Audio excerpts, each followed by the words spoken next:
ลงแล้วบ้าน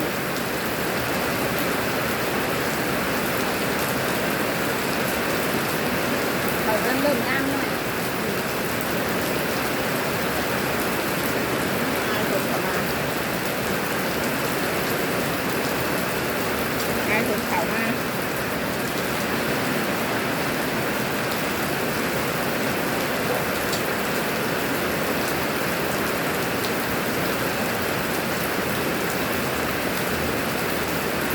เช้าตำให้กินแซ่บอีกนะเอ้ยตำหอย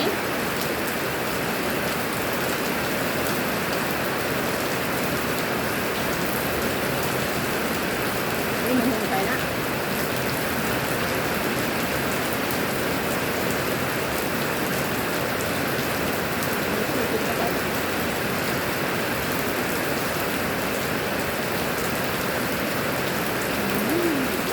กินใส่สีแดงเหมือนกันเนาะ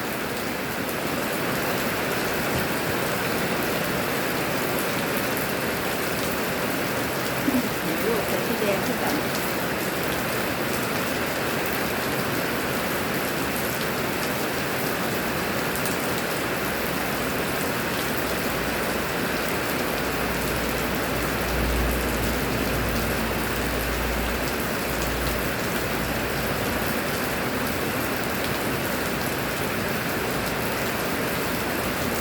ลูกใส่สีแดง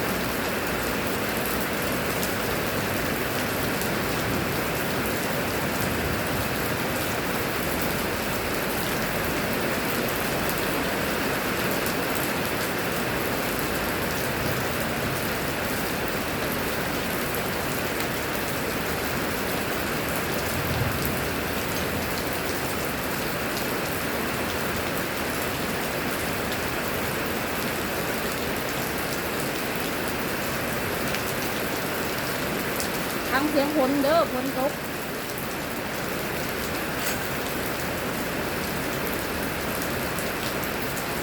ฝนตกแดดพี่น้องเอ้ยเจ้าตกแล้วก็แดดแดดแล้วก็ตกแดดอยู่ดีๆมาตกฮะ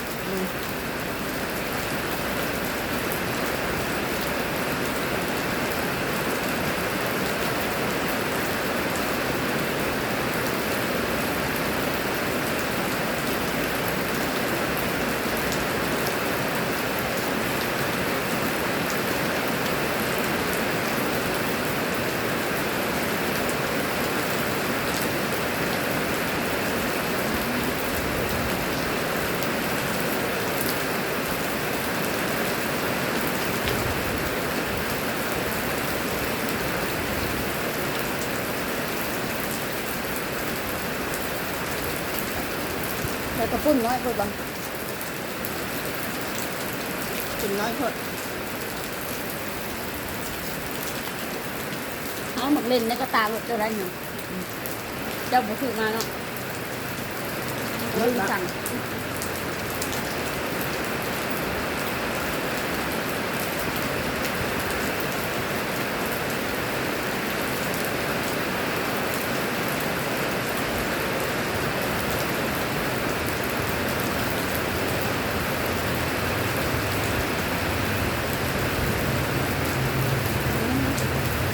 เก็บเบียร์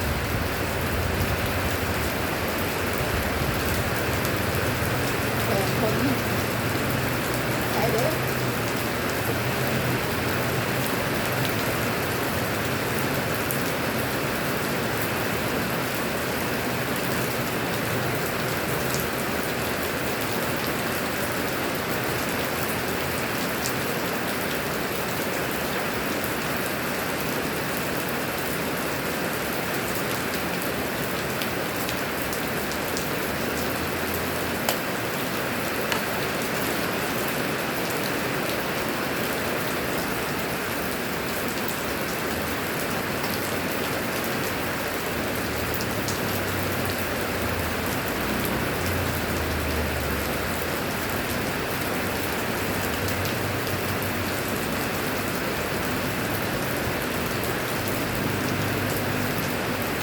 จะเคยลงไปเลยไหนลูกเนี่ยพวกเราจะเผื่อบอก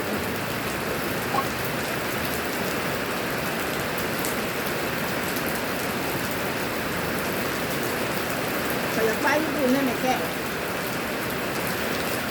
ไปหาได้แล้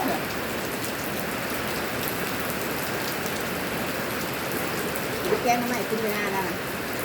เราคนเบียดนะเวลาเราไปดูเพื่อนเลยไปหาอย่างงู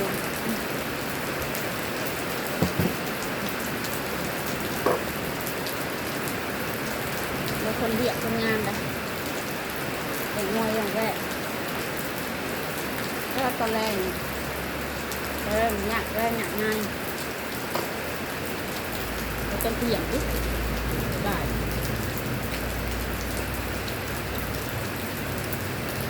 แล้วบอกเขาใจดิไม่ต้องไปเปลี่ยนลงไปแบบแกงไม่ชุ่มกันเหรอ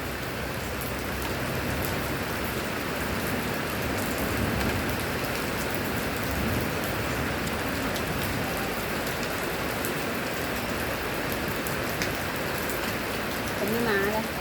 ยันมาแล้ว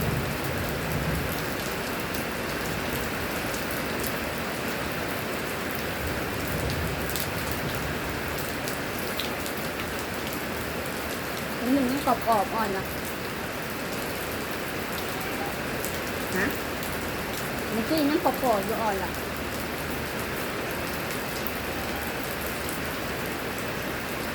ถึงอาตุ๋น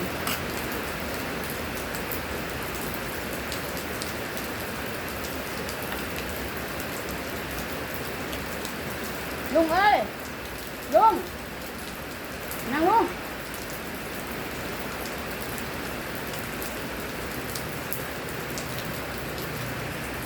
ขนม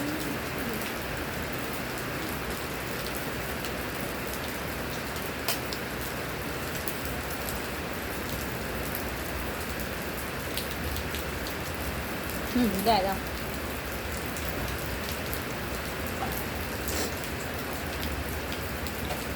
ข้าวต้มแล้วก็แดกตกแบบเหนียวมันมัดเลยแล้วหัวกลุ่มแสบๆนัว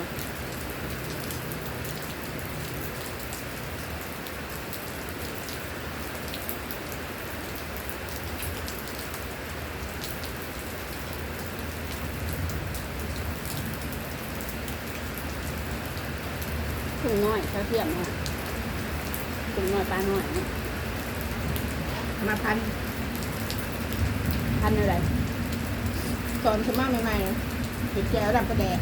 พักห่อพักประกอบพักคอมเมนต์พักนะกระโดนมาห่อจำแก้วกระแดกแดกกินกันขึ้นมาใหม่ๆดุนๆนะถ้าจะตำหรือจะเผ็ดอะไรดีเผ็ดละ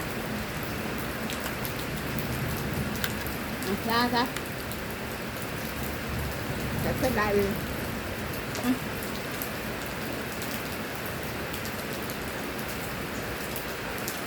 เอาคลิปนี้กับเมมโมล่าไปก่อนเด้อพี่น้องเด้อฝากกดแชร์กดไลค์กดซับสไครต์ส่งแม่น้องทำกินข้าวเตี๋ยวเลยจ้าบายเผ็ด